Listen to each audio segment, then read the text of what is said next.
Di suatu negeri yang kaya akan ilmunya, terdapat seorang pemuda yang sangat cinta dan berbakti kepada ibunya. Dengan tulus ia merawat ibunya yang lumpuh, serta memenuhi apa yang dipinta oleh ibunya, kecuali hanya satu permintaan ibunya yang sulit ia kabulkan. Suatu hari, sang ibunda berkata kepada sang anak, "Wahai anakku, mungkin ibu tidak akan lama terus bersamamu. Ikhtiarkan agar ibu dapat mengerjakan ibadah haji." Mendengar ucapan sang ibu, pemuda itu termenung dan berpikir, bagaimana caranya agar ia bisa membawa ibunya pergi haji. Mengingat perjalanan dari Yaman ke Mekkah sangatlah jauh melewati padang pasir yang tandus dan panas, dan juga harus membawa banyak perbekalan.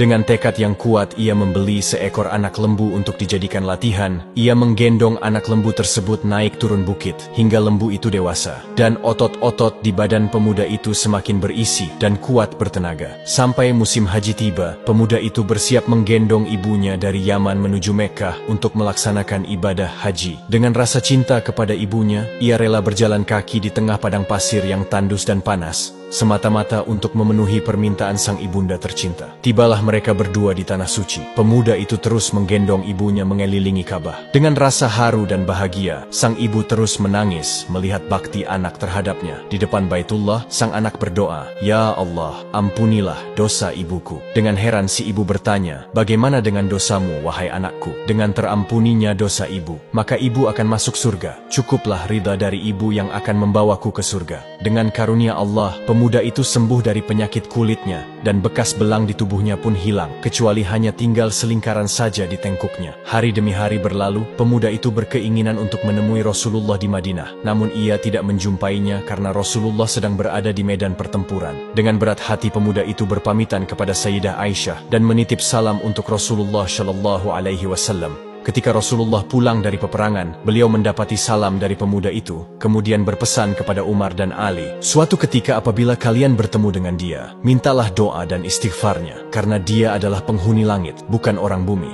Namanya tidak terkenal di bumi, namun penghuni langit memanggilnya Uwais Al-Qarni."